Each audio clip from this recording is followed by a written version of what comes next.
نشوفوا الفطير. طيبت الفطور قبيله، فطرت شاط لي شي شويه حيت كثرت، خليو حتى شويه وعاوتاني ضربنا الجوع. راكم عارفين البحر تيجي بالجوع ديالها تا كما ديما، وبصيله ومطيشه كما ديما. راه شي كنطيب انا بصله مطيشه ولا كندير شي صلاه ماروكان. اللهم يسر وتعسر.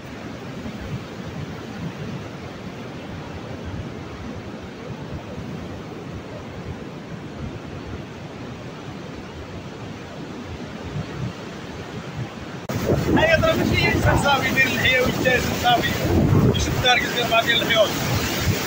والله الزواج ما حرمش زينة الحياه الدنيا، ما حرمش الاستمتاع بالحياه والعيش كريم. بقى انسان زاهد في الدار. الزهد يزهد فيما عند الناس، يحبك الناس. ما تكونش كطمع في داكشي اللي عند الناس، ما تكونش فيك الحسد، ما يكونش فيك البغض، ما يكونش فيك النميمه.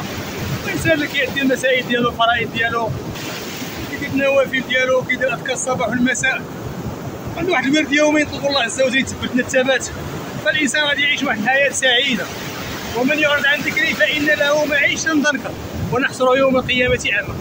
شوف سبحان الله العظيم، تيتمتع بالحياه على قدر المستطاع ديالو، الحلال الحر اللي باقي شويه ولا اختلاط واللي نعرى واللي كذا. بشويه غنمشي غنشوف. شوف